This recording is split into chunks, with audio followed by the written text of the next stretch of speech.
ಇದು ಬಂದು Katra Delhi express way. ಇನ್ನು ರೋಡ್ ಕನ್ಸ್ಟ್ರಕ್ಷನ್ ಫುಲ್ ಕಂಪ್ಲೀಟ್ ಆಗಿಲ್ಲ. ಏನು NH-44 ಇತ್ತು, ಅದಕ್ಕೆ ಅರ್ಧ ರೋಡ್ ಕನೆಕ್ಷನ್ ಮಾಡ್ಬಿಟ್ಟು ಬಿಟ್ಬಿಟ್ಟವ್ರೆ. ಎಲ್ಲ ಬೆಳ್ಳಗೆ ಕಾಣ್ತಾ ಇದೀವಿ. ಇನ್ನು ಸ್ವಲ್ಪ ಹೊತ್ತಿಗೆ ಬಿಸಿಲಿಗೆ ಮತ್ತೆ ಕರಗಾಗ್ತೀವಿ. Tanning, heavy ಟ್ಯಾನಿಂಗು. ಮತ್ತು ಈ ಬಿಸಿಲು ಹೆಂಗಿದೆ ಗೊತ್ತಾ, ಅಚ್ಚರ ಅಂತ ಆಯ್ತು ನೋಡಿ. ಈ ಡ್ಯಾಮೇಜ್ ಆಗಿದೆ. 27,000 ರೂಪಾಯಿ ಒಂದು ಬಕೆಟು. ಏನು ಮಾಡ್ತಾರೋ ಏನೋ ಗೊತ್ತಿಲ್ಲ, ನೋಡೋಣ. ಇಲ್ಲಿ MRP ನೋಡಿ, ಇದೊಂದು ಹೊಡೆದೋಗಿದೆ, ಹಿಂದಿನವೆಲ್ಲ ಟ್ವಿಸ್ಟ್ ಆಗಿದ್ದಾವೆ. ಚಿಕನ್ ಮಾಡ್ತಾ ಇದೀವಿ ಗಾಡೀಲಿ. ಏನಪ್ಪ ಸ್ಪೆಷಲ್ ಅಂದರೆ ಇವತ್ತು ಚಿಕನ್ ಫ್ರೈ ನೋಡ್ಬೋದು. ಸಾಂಬಾರು ಮಾಡ್ತಾ ಇಲ್ಲ, ಫ್ರೈ ಮಾಡ್ತಾ ಇದೀವಿ.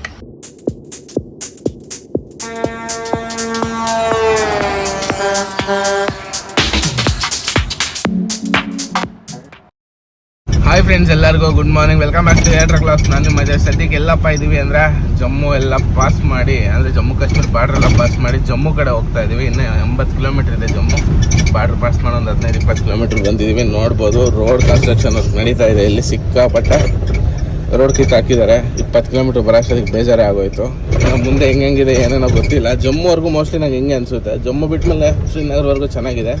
ಈಗ ನಾವು ಹೋಗಿ ಜಮ್ಮು ಅನ್ಲೋಡ್ ಮಾಡಿಬಿಟ್ಟು ಜಮ್ಮುವಿಂದ ಮತ್ತೆ ಲೇಗೆ ಮಾಲ್ ಎತ್ತಬೇಕು. ಏನು ಎತ್ತ ಅಂತ ಇನ್ನೂ ಏನು ಸೆಟ್ ಆಗಿಲ್ಲ, ನೋಡೋಣ. ಇದು ಆ್ಯಕ್ಚುಲಿ ನಾವು ನಾಳೆ ಖಾಲಿ ಮಾಡೋಣ ಅಂತ ಪ್ಲಾನ್ ಮಾಡಿದ್ದು. ನಾನು ಅನಿಲ್ಲ ಇಬ್ಬರು ಸೇರ್ಕೊಂಡು ಹೊಡೆದಾಕ್ಬಿಟ್ವಿ ಒಂದೇ ನೈಟ್ಗೆ. ನಾನು ಇವತ್ತಂಗೆ ಖಾಲಿ ಆಗೋಗುತ್ತೆ ಗಾಡಿ. ಹೋದ ತಕ್ಷಣ ಖಾಲಿ ಮಾಡಾಕ್ತಾರೆ. ವಾವ್, ಸ್ವಲ್ಪ ಮುಂದೆ ಬಂದ ತಕ್ಷಣ ಯಾವ ಥರ ರೋಡ್ ಸಿಕ್ತು ನೋಡಿ. ಇದು ಬಂದು ಕಟ್ರಾ ಡೆಲ್ಲಿ ಎಕ್ಸ್ಪ್ರೆಸ್ ವೇ. ಇನ್ನು ರೋಡ್ ಕನ್ಸ್ಟ್ರಕ್ಷನ್ ಫುಲ್ ಕಂಪ್ಲೀಟ್ ಆಗಿಲ್ಲ. ಏನು NH-44 ಇತ್ತು, ಅದಕ್ಕೆ ಅರ್ಧ ರೋಡ್ ಕನೆಕ್ಷನ್ ಮಾಡಿಬಿಟ್ಟು ಬಿಟ್ಬಿಟ್ಟವ್ರೆ. ಇನ್ನು ಅರ್ಧ ಸಿಟಿಗಳಿಂದ ಹೊರಗಡೆ ತೊಗೊಂಡು ಮಾಡಿದ್ದಾರೆ. ಬಟ್ ಅದು ಜಮ್ಮುವಿಂದ ಇದ್ರವರೆಗೂ, ಯಾವುದೋ ಪಂಜಾಬ್ ಬಾರ್ಡ್ರ್ವರೆಗೂ ಅಷ್ಟೇ. ಇಲ್ಲಿ ಲಖನ್ಪುರ್ ಬಾರ್ಡ್ರ್ವರೆಗೂ ಹಳೆ ರೋಡ್ನೇ ದೊಡ್ಡದು ಮಾಡಿ ಇದು ಮಾಡಿದ್ದಾರೆ. ಇನ್ನು ಬೇರೆ ಕಡೆ ಎಲ್ಲ ಹೊಸದಾಗಿ ರೋಡ್ ಮಾಡಿದ್ದಾರೆ. 6 lane highway, 6 lane plus 2 lane service road. Expressway ಇದೆ actually. Katra Delhi expressway ಇನ್ನೂ ಕಂಪ್ಲೀಟ್ ಆಗಿಲ್ಲ, ಆಗ್ತಾ ಇದೆ. ನೋಡಿ ಯಾವ ಥರ ಇದೆ ರೋಡ್, ಸಾಕಾಗಿದೆ. ಎಲ್ಲ ಕಂಪ್ಲೀಟ್ ಆಗಿಬಿಟ್ರೆ ಕಾಶ್ಮೀರಿಂದ ಕನ್ಯಾಕುಮಾರಿವರೆಗೂ ಗಾಡಿ ಓಡಿಸೋಕ್ಕೆ ಬೇಜಾರಾಗಲ್ಲ ಗೊತ್ತಾ. ಇನ್ನೊಂದು 4 ವರ್ಷ ಹೋಗಲಿ, ನೀವು ನಾವೇನು ದ್ರಾಕ್ಷಿ 3 ದಿನ ಕುಡಿತೀವೋ 2.5 ದಿನ ಕುಡಿಬೋದು ಈ ಥರ ರೋಡ್ಗಳಿದ್ರೆ. ನಮ್ಮ ಫ್ರೆಂಡ್ನ ಕೇಳಿದೆ, ಎಲ್ಲನ ಒಳ್ಳೆ ಜಾಗ ಹೇಳಿ ಸ್ನಾನ ಮಾಡ್ಕೊಂಬರ್ತೇವೆ ಫ್ರೆಶ್ ಅಪ್ ಆಗಿ ಅಂತ. ಅವ್ರು ಹೇಳಿದ್ರು ಲಾಸ್ಟ್ ಟೈಮ್ ಒಂದು ಬಂಕಲ್ಲಿ ಸೈಡ್ಗೆ ಹಾಕಿದ್ವಲ್ಲ 2 ಗಾಡಿನೂ, ಆ ಬಂಕಲ್ಲಿ ಹೋಗು, ಹಿಂದೆಗಡೆ ಜಾಗ ಇದೆ ಅಂತ. ಆ ಬಂಕ್ ಇದೇನಾ ಇಲ್ಲಿ ಮುಂದೆ ಕಾಣ್ತಾ ಇರೋದು. ಆ ಬಂಕ್ ರೀಚ್ ಆದ್ವಿ, ಸೈಡ್ಗೆ ಹಾಕ್ಬಿಟ್ಟು ಫ್ರೆಶ್ ಅಪ್ ಆಗಿ ಒಂದೇ ಸರಿ ಇಲ್ಲಿಂದ ಬಿಡೋಣ ಅಂತ ಬನ್ನಿ. ಆ್ಯಕ್ಚುಲಿ ಇದೆಲ್ಲ ಬಂಕು ಕನ್ಫ್ಯೂಸ್ ಆಗಿದೆ. ಇದ್ರ ನೆಕ್ಸ್ಟ್ ಬಂಕು ಇದು HP, ನೆಕ್ಸ್ಟ್ ಸಿಗೋ ಭಾರತ ಆ ಬಂಕ್ ಅವ್ರು ಹೇಳಿದ ಬಂಕು. ಅಲ್ಲಿ ಹೋಗ್ಬಿಟ್ಟು ಎಲ್ಲ ಪಾರ್ಕಿಂಗ್ ವ್ಯವಸ್ಥೆ ಎಲ್ಲ ಚೆನ್ನಾಗಿದೆ. ಅಲ್ಲಿ ಗಾಡಿ ನಿಲ್ಲಿಸ್ಬಿಟ್ಟು ಆರಾಮಾಗಿ ಫ್ರೆಶ್ ಅಪ್ ಆಗಿ ಒಂದೇ ಸಾರಿ ಇಲ್ಲಿಂದ ಬಿಡೋಣ. ಇನ್ನೇ ಟೈಮೇ ಸಿಗಲಿಲ್ಲ ಸ್ನಾನ ಮಾಡೋಕೆ. ಹಂಗಾಗಿ ಅಲ್ಲಿಂದ ಸೀದಾ ಪೆಟ್ರೋಲ್ ಬಂಕ್ ಹತ್ರ ಬಂದ್ಬಿಟ್ಟು ಇಲ್ಲೇ ಡ್ರೈವರ್ ಸ್ನಾನಕ್ಕೆ ಅಂತಂದು ಒಂದು ರೂಮ್ ಮಾಡಿದ್ದಾರೆ ನೋಡಿ. ಅಲ್ಲೋಗಿ ಒಳ್ಳೆ ಫ್ರೆಶ್ ಆಗಿ ಸ್ನಾನ ಮಾಡ್ಕೊಂಡು ಬಂದ್ವಿ. ಎಲ್ಲ ಬೆಳ್ಳಗೆ ಕಾಣ್ತಾ ಇದೀವಿ. ಇನ್ನು ಸ್ವಲ್ಪ ಹೊತ್ತಿಗೆ ಬಿಸಿಲಿಗೆ ಮತ್ತೆ ಕರಗಾಗ್ತೀವಿ. Tanning, heavy ಟ್ಯಾನಿಂಗು. ಮತ್ತು ಈ ಬಿಸಿಲು ಹೆಂಗಿದೆ ಗೊತ್ತಾ, ಅಚ್ಚರ ಅಂತ ಆಯ್ತು ನೋಡಿ. ಎಷ್ಟು ಕ್ಲಿಯರ್ ಸ್ಕೈ ನೋಡ್ರಿ, ಬ್ಲೂ ಕಲರ್ ನೋಡಿ. ಯಾವ ರೇಂಜಿಗೆ ಬಿಸಿಲಿರ್ಬೋದು ಊಹೆ ಮಾಡ್ಕೊಳ್ಳಿ. ಇವೆಲ್ಲ ಜಮ್ಮು ಕಾಶ್ಮೀರ ಗಾಡಿಗಳು. ಜಮ್ಮು ಕಾಶ್ಮೀರ ಗಾಡಿ ಈ ಥರ ಇರ್ತವೆ. ಇಲ್ಲಿ ಆಲ್ಮೋಸ್ಟ್ 10 ವೀಲ್ ಜಾಸ್ತಿ ನೋಡಿ. ಯಾಕಂದರೆ ಇಲ್ಲಿ ಓವರ್ಲೋಡ್ ಏನು ನಡೆಯಲ್ಲ. ಒಂದು 100 kg ಓವರ್ಲೋಡ್ ಆಯ್ತು ಅಂದರೂ ಟೋಲ್ 100 ರೂಪಾಯಿ ಇದ್ದರೆ 500 ರೂಪಾಯಿ ಕಟ್ಸ್ಕೊಂತಾರೆ ಪ್ರತಿಯೊಂದು ಟೋಲಲ್ಲಿ ಜಮ್ಮು ಕಾಶ್ಮೀರಲ್ಲಿ. ಹಂಗಾಗಿ ಯಾರೂ ಓವರ್ಲೋಡ್ ಹಾಕಲ್ಲ. ಬನ್ನಿ ಹೋಗೋಣ. ಈಗ ಪಾರ್ಟಿಗೆ ಫೋನ್ ಮಾಡಿದ್ವಿ, ಖಾಲಿ ಮಾಡ್ತೀನಿ ಬಾರೋಣ ಅಂದವನೇ. ಹೋಗ್ಬಿಡೋಣ, ಇನ್ನೊಂದು ಗಂಟೆ ಇಲ್ಲಿಂದ 50 ಕಿಲೋಮೀಟ್ರ್ ಇದೆ. ಹಂಗೆ ಇದೇ ಬಂಕಲ್ಲಿ ಒಂದು 5,000 ಡೀಸೆಲ್ ಹಾಕ್ಸ್ಕೊಂಬಂದ್ವಿ. ಯಾಕಂದರೆ ನಮಗೂ ನಿಯತ್ತಿರಬೇಕಲ್ಲ ಪಾಪ. ಅವ್ರು ಅಷ್ಟೆಲ್ಲ ಫೆಸಿಲಿಟಿ ಕೊಟ್ಟಿದ್ದಾರೆ ಅಂದಮೇಲೆ ನಾವು ಅದಕ್ಕೆ ತಕ್ಕಂತೆ ಇದು ಮಾಡಬೇಕಲ್ವ. ಹಾಗಾಗಿ ಹಾಕ್ಸ್ಕೊಂಡು ಬಂದ್ವಿ. ಬನ್ನಿ ಈಗ ಇಲ್ಲಿಂದ ಸೀದಾ ಹೊರಡೋಣ. 48 ಕಿಲೋಮೀಟ್ರ್ ಇದೆ ಪಾಯಿಂಟು, ಅನ್ಲೋಡಿಂಗ್ ಪಾಯಿಂಟ್. ಕರೆಕ್ಟಾಗಿ ನಾವಿರೋದು ಬಂದು ಈಗ ಸಾಂಬಾದಲ್ಲಿ. ಇಲ್ಲಿಂದ ಪಾಕಿಸ್ತಾನ ಬರೋ 4-5 ಕಿಲೋಮೀಟ್ರ್ ಇದೆ ಲೆಫ್ಟ್ ಸೈಡಲ್ಲಿ. ತುಂಬ ಹತ್ರ ಅಂದರೆ ತುಂಬ ಹತ್ರ. ಇಲ್ಲಿಂದ ನಾವು NH-44 ಪಕ್ಕದಲ್ಲಿ ಹತ್ರವಾಗಿ ಪಾಕಿಸ್ತಾನ ಸಿಗೋದಂದರೆ ಇಲ್ಲೇ ಹಿಂಗೆ ಹೋಗ್ಬೇಕು. ಈ ಮನೆಗಳೆಲ್ಲ ದಾಟಿ ಒಂದು 2 ಕಿಲೋಮೀಟ್ರ್ ಹೋದರೆ ಪಾಕಿಸ್ತಾನ ಬಾರ್ಡ್ರು. ಆರಾಮಾಗಿ ನಾವು ಇಲ್ಲಿ ಸೇಫಾಗಿ ಹೋಗ್ತಾ ಇದೀವಿ, ಏನು ಸಮಸ್ಯೆ ಇಲ್ದಂಗೆ. ಹೆಜ್ಜೆಗೂ ಆರ್ಮಿಯವ್ರು ಇದ್ದಾರೆ, ಆರ್ಮಿ ಕ್ಯಾಂಪ್ಗಳು. ಹೆಜ್ಜೆಗೂ ಬ್ರಿಡ್ಜ್ ಅಂತ ಯಾರೂ ನಿಂತಿಲ್ಲ ಅಷ್ಟೇ. ಬ್ರಿಡ್ಜ್ ಹಿಂದೆ ಮುಂದೆ ಎಲ್ಲ ಇದ್ದಾರೆ ನೋಡಿ. ಸಾಕಾಗಿದೆ ರೋಡ್ ಮಾತ್ರ, ಒಳ್ಳೆ ವ್ಯೂ. ಪಾಯಿಂಟ್ ಇನ್ನೊಂದು 30 ಕಿಲೋಮೀಟ್ರ್ ಇದೆ. ತುಂಬ ಹೊಟ್ಟೆ ಹಸಿದೆ ಎಲ್ಲರಿಗೂ. ಹಾಗಾಗಿ ಒಂದೊಂದು ಸಮೋಸ ತಿಂದ್ವಿ, ಅಲ್ಲಿಗೂ ಆಗಲಿಲ್ಲ ತಡ್ಕೊಳಕ್ಕೆ. ಹಂಗಾಗಿ ಮಾಡೋಣ ಪಲಾವ್ ಅಂತ ಪಲಾವ್ ಮಾಡ್ತಾ ಇದ್ದೀವಿ ನೋಡ್ಬೋದು. ಪಲಾವ್ಗೆಲ್ಲ ರೆಡಿ ಮಾಡಿಕೊಂಡು ಪಲಾವ್ ಮಾಡ್ತಾಯಿದ್ದೀವಿ. ಏನೂ ಮಾಡೋಂಗಿಲ್ಲ, ಅರ್ಜೆಂಟ್ಗೆ ಅದೇ ಆಗೋದು. ಏನು ಬ್ರೋ, ತರಕಾರಿ ಕಟ್ ಮಾಡು, ಪಟ ಪಟ ಪಟ ಮಾಡಾಕು ಅಷ್ಟೇ. ಇವರಿಬ್ಬರಿಗೆ ಮಾತ್ರ ಪಲಾವು, ನಮಗೆ ಓಟ್ಸ್ ರೆಡಿ ಮಾಡ್ಕೊತೀನಿ 10 ನಿಮಿಷ. Diet, full diet. Okay, samosa calories okay, calories okay. ನಾನು ಅದನ್ನು ಮೈನಸ್ ಮಾಡ್ತೀನಿ ನೋಡ್ಕೊಂಡು. ಮಧ್ಯಾಹ್ನ ಕಾಪ್ಸ್ ಕಮ್ಮಿ ಮಾಡ್ತೀನಿ, ಎಲ್ಲ ಸರಿ ಹೋಗ್ತೀನಿ ಬ್ರೋ. ನಂದು 2500 ಕ್ಯಾಲ್ರೀಸ್, 500 ಕ್ಯಾಲ್ರೀಸ್ ಆಗೈತೆ. ಈಗ ಉಳಿದಿದ್ದು ಲೆಕ್ಕ ಮಾಡ್ಕೊಂಡು ತಿಂತೀನಿ ಅಷ್ಟೇ. ನಮ್ಮ ಟಿಫನ್ನು ಓಟ್ಸು ಪಲಾವು ಎಲ್ಲ ರೆಡಿ ಆಗಿತ್ತು, ಊಟ ಮಾಡ್ತಾ ಇದ್ದೀವಿ. ಪಲಾವ್ ಗ್ರೀನ್ ಪಲಾವ್ ಅಂತ, ಕ್ಯಾರೆಟ್ ಇಲ್ದಿದ್ದು ಪಲಾವ್ ಅದು. ಕ್ಯಾರೆಟ್ ಒಂದಿಲ್ಲ, ಎಲ್ಲ ಕ್ಯಾಪ್ಸಿಕಮ್ಮು ಎಲ್ಲ ಹಾಕಿದ್ದೀವಿ, ಆಲೂಗೆಡ್ಡೆ ಎಲ್ಲ ಹಾಕಿದ್ದೀವಿ. ಇಲ್ಲಿ ಕ್ಯಾರೆಟೇ ಸಿಗಲಿಲ್ಲ. ಅಣ್ಣ ಹೋಗಿ ಮೊಸರು ತಂದರು. ಅಣ್ಣ ಮೊಸರು ತುಂಬ ಕಷ್ಟ ಆಯಿತು, ನೆಟ್ವರ್ಕ್ ಬೇರೆ ವರ್ಕ್ ಆಯ್ತಿರ್ಲಿಲ್ಲ. ಹಾಂ ಅಣ್ಣ ನಿಮ್ಮ ಹತ್ರ ಮೊಸರು ಇದೆಯಾ ಅಂದೆ. ಅದೇ ಅಂದ, ಎಷ್ಟೊಂದು 25 ರೂಪಾಯಿ ಅಂದ. ಹಾಟ್ಸ್ಪಾಟ್ ಆನ್ ಮಾಡ್ತೀಯ ಮೊಸರು ನೋಡಿ. ಇದೇ ಬ್ರಿಡ್ಜ್ ಕೆಳಗೆ ಗಾಡಿ ಹಾಕ್ಬಿಟ್ಟು ಅಡುಗೆ ಮಾಡ್ಕೊಂಡಿದ್ದು. ಡೆಲ್ಲಿ ಕಟ್ರಾ ಎಕ್ಸ್ಪ್ರೆಸ್ ವೇ, ಇದು ಎಕ್ಸ್ಪ್ರೆಸ್ ವೇ ಬ್ರಿಡ್ಜು. ಒಳ್ಳೆ ನೆರಳಿತ್ತು, ಎಲ್ಲ ಕೆಲಸ ಮುಗಿದು. ಇಷ್ಟೊತ್ತಿಗೆ ಅನ್ಲೋಡಿಂಗ್ ಪಾಯಿಂಟ್ ರೀಚ್ ಆಗಬೇಕಿತ್ತು, ಇನ್ನೂ ಹೋಗೋಕ್ಕಾಗಿಲ್ಲ. ಅದೇ ಬೇಜಾರಾಗುವಂಥ ವಿಷಯ. ಏನಿಲ್ಲ, ಹೋಗ್ಬಿಡೋಣ. ಇನ್ನೊಂದು 25 ಕಿಲೋಮೀಟ್ರ್ 30 ಕಿಲೋಮೀಟ್ರ್ ಇದೆ ಅಷ್ಟೇ. ಬೇಗ ಹೋಗಿ ಅನ್ಲೋಡ್ ಮಾಡಿಸ್ಕೊಳ್ಳೋಣ. ಇವತ್ತಿನ ಡೇಟಲ್ಲೇ, ನಾಳೆ ಅಲ್ಲೇಗೆ ಲೋಡ್ ಮಾಡ್ಕೊಂಡ್ರೆ ಆಗುತ್ತೆ. ಈಗ ನಾನ್ ಸ್ಟಾಪ್ ಹೋಗ್ಬಿಡೋಣ. ಇದು ಸೀದಾ ಈಗ ಅನ್ಲೋಡಿಂಗ್ ಪಾಯಿಂಟೇ ನೆಕ್ಸ್ಟ್ ಸ್ಟಾಪು. ಹೋಗೋಣಪ್ಪ ನೀನು ಸುಮಾರು, ಹೋಗೋಣ, ಬೇಗ ಹೋಗೋಣ. ನೋಡಿ, ಡ್ಯಾಮೇಜ್ ಆಗಿದೆ. 27,000 ರೂಪಾಯಿ ಒಂದು ಬಕೆಟು. ಏನು ಮಾಡ್ತಾರೆ ಏನೋ ಗೊತ್ತಿಲ್ಲ, ನೋಡೋಣ. ಇಲ್ಲಿ MRP ನೋಡಿ, ಇದೊಂದು ಹೊಡೆದೋಗಿದೆ. ಹಿಂದಿನವೆಲ್ಲ ಟ್ವಿಸ್ಟ್ ಆಗಿದ್ದಾವೆ. 1, 2, 10 ಬಾಕ್ಸ್ ಟ್ವಿಸ್ಟ್ ಆಗಿದ್ದಾವೆ. ಅನ್ಲೋಡಿಂಗ್ ಪಾಯಿಂಟಿಗೆ ಗಾಡಿ ತಂದಾಗ ಸರಿಸುಮಾರು 5 ಅವರ್ ಮೇಲೆ ಆಯಿತು. ಖಾಲಿ ಮಾಡ್ತಾನೆ ಇದ್ದಾರೆ, ಇಬ್ಬರೇ ಇರೋದು ಖಾಲಿ ಮಾಡೋದಂಗಾಗಿ ಸಿಕ್ಕಾಬಿಟ್ಟೆ ಲೇಟ್ ಆಗ್ತೈತೆ. ಈ ಜಾಗದಲ್ಲಿ ಬಂದಿದ್ದೀವಿ ಇಲ್ಲಿಗೆ. ಬಿಲ್ಡಿಂಗ್ ಕೆಳಗೆ ತೂರ್ಕೊಂಡು ಬಂದು ಗಾಡಿ ಹಾಕಿದ್ದೀವಿ. ಕಮಾನೇನ ಫಿಕ್ಸ್ ಮಾಡಿಬಿಟ್ಟಿದ್ರೆ ಹೈಟ್ ಬರ್ತಾ ಇರಲಿಲ್ಲ, ಬಿಚ್ಚಿ ಒಳಗೆ ತರಬೇಕಿತ್ತು. ಈಗೇನು ಸಮಸ್ಯೆ ಇಲ್ಲ, ಎಲ್ಲ ಕ್ಲೀನಾಗಿ ಗಾಡಿ ಒಳಗೆ ಬಂದಿದೆ. ಅನ್ಲೋಡ್ ಆಗ್ತಾಯಿದೆ ಹಿಂದೆ. ಫೈನಲಾಗಿ ಗಾಡಿ ಖಾಲಿ ಮಾಡ್ಕೊಂಡು ಇಲ್ಲಿಂದ ಬಿಡ್ತಾ ಇದ್ದೀವಿ. ರಾತ್ರಿ 8 ಗಂಟೆ. ಊಟಕ್ಕೆ ಏನು ಮಾಡ್ಕೊಳೋದು ಇನ್ನೂ ಪ್ಲಾನಿಂಗ್ ಇಲ್ಲ, ನೋಡೋಣ. ಇವತ್ತು ಹೆಂಗಿದ್ರು ಆಲ್ಟಿಂಗು, ಹಾಗಾಗಿ ಏನೋ ನಾನ್ ವೆಜ್ ಮಾಡೋಣ ಅಂತ ಪ್ಲಾನಿಂಗ್ ಇದೆ. ಬಟ್ ಚಿಕನ್ ಎಲ್ಲಿ ಸಿಗುತ್ತೋ ಏನೋ ಒಂದು ಗೊತ್ತಿಲ್ಲ, ನೋಡೋಣ. ನಾನು ಇದೀನಿ, ಏನು ಬೇಕಾದ್ರೂ ಹುಡುಕ್ತೀನಿ. ಸೈಕಲ್ ತಗೊಂಡು ಓಕೆ, ಸುದರ್ಶನ್ ಸಂಚಾರಿ ಎಂದು. ಈಗ ಅನಿಲ ಓನಾ ಬಿರಿಯಾನಿ ಬೇಕಾ?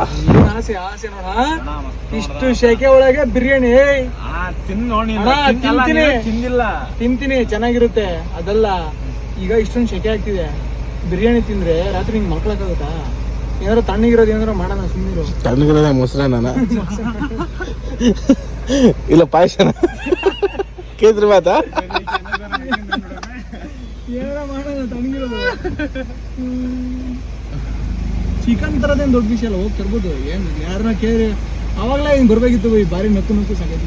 ನೋಡೋಣ, ಟ್ರೈ ಮಾಡೋಣ. ಏನು ಅಂತ ಪ್ಲಾನಿಂಗ್ ಇಲ್ಲ. ಫಸ್ಟ್ ಸಿಟಿಯಿಂದ ಹೊರಗಡೆ ಹೋಗೋಣ. ಇಲ್ಲಿ ಇಂಡಸ್ಟ್ರಿಯಲ್ ಏರಿಯಾ ಅಲ್ಲ, ಸಾರಿ ಟ್ರಾನ್ಸ್ಪೋರ್ಟ್ ನಗರ್ ಇದೆ, ಬಟ್ ಅಲ್ಲಿ ನಿಲ್ಸ್ಕೊಳಕ್ಕಾಗಲ್ಲ. ಲಾಸ್ಟ್ ಇಯರ್ ಅಲ್ಲಿ ಹೋಗ್ಬಿಟ್ಟು ನಿಲ್ಸ್ಕೊಂಡು ಸಿಕ್ಕಾಬಿಟ್ಟೆ ಸೊಳ್ಳೆ ಕಾಟ ಆಗ್ಬಿಟ್ಟಿತ್ತು. ನನಗೆ ಬೇಡ. ಅನಿಲ ಗಾಡಿ ನೋಡಬೇಕು, ಎಷ್ಟಿತ್ತು ಗ್ಯಾಪ್ ಬರ್ಬೇಕಾದ್ರೆ?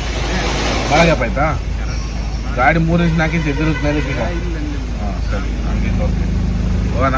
ಗಾಡಿನ ಇಲ್ಲಿ ತೆಗಿಬೇಕು ನೋಡಿ, ಇದೇ ಸಮಸ್ಯೆ ಇರೋದು ನಮಗೆ. ಹಾಂ, ಈ ಗ್ಯಾಪಲ್ಲಿ ಹೊರಗಡೆ ತೆಗಿಬೇಕು ಗಾಡಿನ. ಅಲ್ಲಿಂದ ಸೀದಾ ಸೌಂಡ್ ಭಾಳಪ್ಪ ಇಲ್ಲಿ. ಅಲ್ಲಿಂದ ಸೀದಾ ಬಂದವ್ರು ಇಲ್ಲಿ ಬೈಪಾಸಲ್ಲಿ ಗಾಡಿ ಹಾಕೊಂಡ್ಬಿಟ್ಟು ಬ್ರಿಡ್ಜ್ ಕೆಳಗೆ ಅಡುಗೆ ಮಾಡೋಣ ಅಂತ ಎಲ್ಲ ರೆಡಿ ಮಾಡ್ಕೊತಾ ಇದ್ದೀವಿ. ನೋಡ್ಬೋದು, ಚಿಕನ್ ಮಾಡೋಣ ಅಂತ ಇವತ್ತು. ಸ್ನೇಹಿತರೆ, ಇವತ್ತು ಬಂದು ಚಿಕನ್ ಮಾಡ್ತಾ ಇದ್ದೀವಿ ಗಾಡೀಲಿ. ಏನಪ್ಪ ಸ್ಪೆಷಲ್ ಅಂದರೆ ಇವತ್ತು ಚಿಕನ್ ಫ್ರೈ. ನೋಡ್ಬೋದು, ಸಾಂಬಾರು ಮಾಡ್ತಾ ಇಲ್ಲ, ಫ್ರೈ ಮಾಡ್ತಾ ಇದ್ದೀವಿ. ಒಂದು 8 ರೊಟ್ಟಿ ತೊಗೊಂಡ್ಬಂದಿದ್ದೀವಿ, ತಂದೂರಿ ರೊಟ್ಟಿ ಡಾಬಾದಲ್ಲಿ. ಚಿಕನ್ ಫ್ರೈ ಮಾಡ್ಕೊಂಡು ತಿಂದು ಹೋಗ್ಬೇಕು. ಇಲ್ಲಿ KG ಲೆಕ್ಕ ಕೊಡಲ್ಲ, ಕೋಳಿ ಲೆಕ್ಕ ಇಲ್ಲೆಲ್ಲ. ಹಾಗಾಗಿ ಒಂದು ಕೋಳಿ ತೊಗೊಂಡ್ಬಂದಿದ್ವಿ. ಇವತ್ತು ನಾಳೆ 2 ದಿವಸ ಆಗುತ್ತೆ. ನಾಳೆ ಬೆಳಿಗ್ಗೆನೂ ಇದ್ದು ತಿನ್ನೋಣ. ಜಾಸ್ತಿ ಆಗೋದು, ಪಾತ್ರೆ ಸಣ್ಣದಾಯಿತು. ಬಟ್ ಇರಲಿ, ಅಡ್ಜಸ್ಟ್ ಮಾಡ್ಕೊಳ್ಳೋಣ. ಒಳ್ಳೆ ಅಡುಗೆ ಮಾಡ್ಕೊಂಡು ಊಟ ಮಾಡ್ಕೊಂಡು ಒಳ್ಳೆ ರೆಸ್ಟ್ ಮಾಡೋಣ. ಇವತ್ತು ನಾನ್ ಸ್ಟಾಪ್ 4-5 ದಿನದಿಂದ ಕರೆಕ್ಟಾಗಿ ಗಾಡಿ ಓಡಿಸಿ ಸಾಕಾಗುತ್ತೆ. ಒಳ್ಳೆ ನಿದ್ದೆ ಮಾಡ್ಕೊಳ್ಳೋದಂತೆ. ಇಲ್ಲಿ ಮಾಡ್ತೀರಾ ಗಾಡಿ ಒಳಗೆ ಒಳ್ಳೆ ನಿದ್ದೆ ಆಗೋದೇ ಇಲ್ಲ, ಏನೂ ಮಾಡೋಕ್ಕಾಗಲ್ಲ. ಚಿಕನ್ ಫ್ರೈ ಮಾಡ್ತಾ ಇದ್ದೀವಿ, ಮಾಡಿ ತೋರಿಸ್ತೀವಿ ಹೆಂಗಿದೆ ಅಂತ. ಒಳ್ಳೆ ಅಡುಗೆ ಆಯಿತು. ಚಿಕನ್ ಮಸಾಲ ಮಾಡಿದ್ದೀವಿ, ಫ್ರೈ ಮಸಾಲ ಏನು ಅಂದ್ಕೊಳ್ಳಿ. ಅದ್ರ ಜೊತೆ ರೊಟ್ಟಿ ಪಾರ್ಸಲ್ ತಂದಿದ್ವಿ, ನಮ್ಮ ರೆಗ್ಯುಲರು. ಒಳ್ಳೆ ಊಟ ಮಾಡಿಕೊಂಡು ನೆಮ್ಮದಿಯಾಗೆ ಮಲ್ಕೊಂಬಿಡೋಣ. ಒಳ್ಳೆ ನಿದ್ದೆ ಮಾಡ್ಬೇಕು ಇವತ್ತು, ಅದೇ ನಮ್ಮ ಟಾರ್ಗೆಟ್ ಇವತ್ತಿತ್ತು. the next day. Hi friends, ಎಲ್ಲರಿಗೂ good morning. Welcome back to air travellers. ನಾನು ನಿಮ್ಮ ಅಜಯ್. ಸದ್ಯಕ್ಕೆ ಎಲ್ಲಿದ್ದೀವಿ ಅಂದರೆ ಇಲ್ಲೇ ಇದ್ದೀವಿ. ಲೋಡ್ ಆಗಿಲ್ಲ ಇನ್ನು. ಲೇ ಲಡಾಖ್ಗೆ ಲೋಡ್ ಸಿಕ್ಕಿಲ್ಲ. ಬ್ರಿಡ್ಜ್ ಕೆಳಗೆ ಗಾಡಿ ಹಾಕೊಂಡು ನೆಳಿಗೆ ಇಲ್ಲೇ ಇದ್ದೀವಿ. ಈಗ ಸದ್ಯಕ್ಕೆ ಬೆಳಗ್ಗೆ ಎದ್ದು ಓಟ್ಸ್ ರೆಡಿ ಮಾಡ್ಕೊಂಡೆ ಬ್ಲ್ಯಾಕ್ ಕಾಫಿ ಕುಡಿತಾ ಇದ್ದೀವಿ. ಈಗ ಅನಿಲ್ಗೂ ಬ್ಲ್ಯಾಕ್ ಕಾಫಿ ಬ್ಲ್ಯಾಕ್ ಕಾಫಿ ನಮ್ಮ ಕಪ್ಪನ್ನು ಒಂದೇ ಇದ್ದಿದ್ದು, ಹಂಗಾಗಿ ಯೂಸ್ ಆ್ಯಂಡ್ ಥ್ರೋ ಕಪ್ಗಳನ್ನ ಇಟ್ಟಿದ್ವಿ ಗಾಡೀಲಿ, ಯೂಸ್ ಆಗುತ್ತೆ ಅಂತ. ನಮ್ಮ ರೆಗ್ಯುಲರ್ ಡಯಟ್ಗೋಸ್ಕರ ಬೇಕು ಅಂತ ಒಂದೇ ಒಂದು ಕಪ್ ತಗೊಂಡು ಇಟ್ಕೊಂಡಿದ್ದೆ. ಈಗ ಮುಂದೆ ಎಲ್ಲ ಸಿಕ್ಕರೆ ತಗೊಳ್ಳೋಣ ಕಪ್ಸು ಇನ್ನೆರಡು.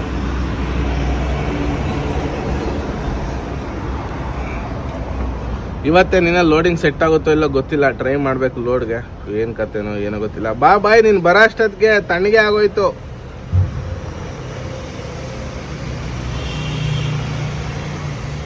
ನೀವು ಬರೋ ಅಷ್ಟೊತ್ತಿಗೆ ತಣ್ಣಗೆ ಆಗೋಯ್ತದೆಲ್ಲ. ನಮ್ಗೇನು ಕಾಫಿ ಕೆಫಿನ್ ಸಿಕ್ಕರೆ ಸಾಕು. ತಣ್ಣಗಿರಲಿ ಬಿಸಿ ಇರಲಿ ಇದೆ. ಇಲ್ಲ ನೆಸ್ಕೆಫೆನಾ? ಅಲ್ಲ, ಡೂಪ್ಲಿಕೇಟ್ ನೆಸ್ಕೆಫೆಗೆ ಕಾಂಟಿನೆಂಟಲ್ ಕಪ್ ಮಾತ್ರ ನೆಸ್ಕೆಫೆ. ಕಪ್ಸ್ ತಗೊಳ್ಳೋಣ. ಮೊನ್ನೆ ಆರ್ಡರ್ ಮಾಡಿದ್ರೆ ಆರ್ಡರ್ ಮಾಡಲೇ ಇಲ್ಲ ನೀವು. ಅದು ಕುಡಿಯೋಕ್ಕಾಗಲ್ಲ. ಬ್ಲಿಂಕ್ ಇರುತ್ತೆ ಅನ್ಸುತ್ತೆ. ನೋಡೋಣ. ನಾನು ಈ ಥರದ್ದು ಹೇಳಿದ್ದು ಬ್ರೋ, ಒಳಗಡೆ ಸ್ಟೀಲು, ಸುತ್ತ ಪ್ಲಾಸ್ಟಿಕ್. ಈ ಥರದ್ದಾದ್ರೆ ಹೊಡೆದೋಗಲ್ಲ ಬೇಗ. ನಾವು ಲೋಕಲ್ ಹೋಗಿ ಹುಡುಕ್ಬೇಕು ಅಷ್ಟೇ. ಟಿಫನ್ಗಿನ್ನ ಏನು ವ್ಯವಸ್ಥೆ ಇಲ್ಲ. ಏನೋ ಒಂದು ಮಾಡೋಣ ಅವರಿಬ್ಬರಿಗೆ. ನಮಗೇನಿಲ್ಲ, ಓಟ್ಸ್ ರೆಡಿ ಆಗಿದೆ ಆಲ್ರೆಡಿ, ನೋಡ್ಬೋದು. ಬೆಳಗ್ಗೆ ಬ್ಲ್ಯಾಕ್ ಕಾಫಿ ಓಟ್ಸ್ ಎಲ್ಲ ರೆಡಿ ಮಾಡಿಕೊಂಡು ತಿಂದು, ಬೆಳಗ್ಗೆ ಮಧ್ಯಾಹ್ನ ತಿಂಡಿ ಎಲ್ಲ ಹೋಟ್ಲಲ್ಲೇ ಮಾಡಿದ್ದು. ರಾತ್ರಿಗೆ ಈಗ ಎಗ್ ರೈಸ್ ಮಾಡ್ತಾ ಇದ್ದೀವಿ, ನೋಡ್ಬೋದು. ಎಲ್ಲ ರೆಡಿ ಆಗಿದೆ. ಎಗ್ ರೈಸ್ ಮಾಡೋಕ್ಕೆ ಮೊಟ್ಟೆ ತೊಗೊಂಡ್ಬಂದಿದ್ದೀವಿ. ಇವತ್ತಿನ ನಮ್ಮ ರಾತ್ರಿ ಊಟ ಎಗ್ ರೈಸ್. ಹೆಂಗ್ರಿ? ಎಗ್ ರೈಸ್ ಅನ್ನ ರೆಡಿ ಆಗ್ತಾ ಇದೆ.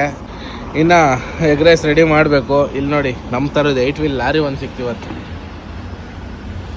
But body change. ಇದು ಪಂಜಾಬಿ ಬಾಡಿ, ನಮ್ಮದು ಬಂದು ತಮಿಳ್ನಾಡು ಬಾಡಿ, ಅಷ್ಟೇ ಡಿಫ್ರೆನ್ಸು. ಸೇಮ್ ಚಾಸಿ, ಲೆಂತ್ ಎಲ್ಲ ಸೇಮ್. ಲೈಲ್ಯಾಂಡ್ ಚಾಸಿನೇ, ನಮ್ಮದು ಲೈಲ್ಯಾಂಡ್ ಚಾಸಿನೇ. ಲೆಂತ್ ಎಲ್ಲನೂ ಸೇಮೇ. ನಮ್ಮದು 28 ಫೀಟೇ, ನಮ್ಮದು 24 ಫೀಟೇ, ಇದು 24 ಫೀಟೇ. ಇಲ್ಲಿ ಸೌಂಡ್ ಜಾಸ್ತಿ, ಸ್ವಲ್ಪ ವಾಯ್ಸ್ ಡಿಸ್ಟರ್ಬೆನ್ಸ್ ಇದ್ದರೆ ಅಡ್ಜಸ್ಟ್ ಮಾಡ್ಕೊಳ್ಳಿ. ಬ್ರಿಡ್ಜ್ ಕೆಳಗೆ ಹಾಕ್ಕೊಂಡಿದ್ದೀವಲ್ಲ, ಹಂಗಾಗಿ ಲೋಡ್ ಅಂತೂ ಇವತ್ತು ಆಗಲ್ಲ. ನಾಳೆ ಬೇರೆ ಸಂಡೇ, ಏನು ಮಾಡಬೇಕು ಹಣ ಬರ ಗೊತ್ತಿಲ್ಲ, ನೋಡೋಣ. ಅಡುಗೆ ಎಲ್ಲ ಮಾಡೋ ಅಷ್ಟೊತ್ತಿಗೆ ನಮ್ಮ ಪರಿಸ್ಥಿತಿ ನೋಡಿ ಹೆಂಗಾಗೋಯ್ತು. ಒಳ್ಳೆ ಎಗ್ ರೈಸ್ ಮಾಡಿದ್ದೀವಿ, ನೋಡ್ಬೋದು. ಕಲಿಸ್ಕೊಳಕ್ಕೆ ದೊಡ್ಡ ಪಾತ್ರೆ ಇಲ್ಲ ಅಂತ ಹಿಂಗೆ ಗೊಜ್ಜು ಮೇಲೆ ಹಾಕ್ಕೊಂಡು ರೈಸ್ ಮೇಲೆ ಕಲಿಸ್ಕೊಂಡು ತಿಂತಾಯಿದ್ವಿ. ನೋಡಿ ಯಾವ ಥರ ಆಗಿದೆ. ಹೆಂಗಿದೆಯಪ್ಪ ಅನಿಲ್ ಕುಮಾರ್? ಬೈ. ಓಕೆ, ಮಾತೇ ಬರ್ತಿಲ್ಲ. ಸೆಕೆ ಏನು ಮಾಡೋಂಗಿಲ್ಲ. ಇವತ್ತಿನ ನಮ್ಮ ನೈಟ್ ಊಟ ಇಷ್ಟೇ. 7:30 ಟೈಮು. ಇನ್ನೂ ಸ್ವಲ್ಪನೂ ಕತ್ಲಾಗಿಲ್ಲ. ಇಲ್ಲಿ ನೋಡಿ, ಇಲ್ಲಿ ಕತ್ಲಾಗೋದೇ ಲೇಟಾಗಿ.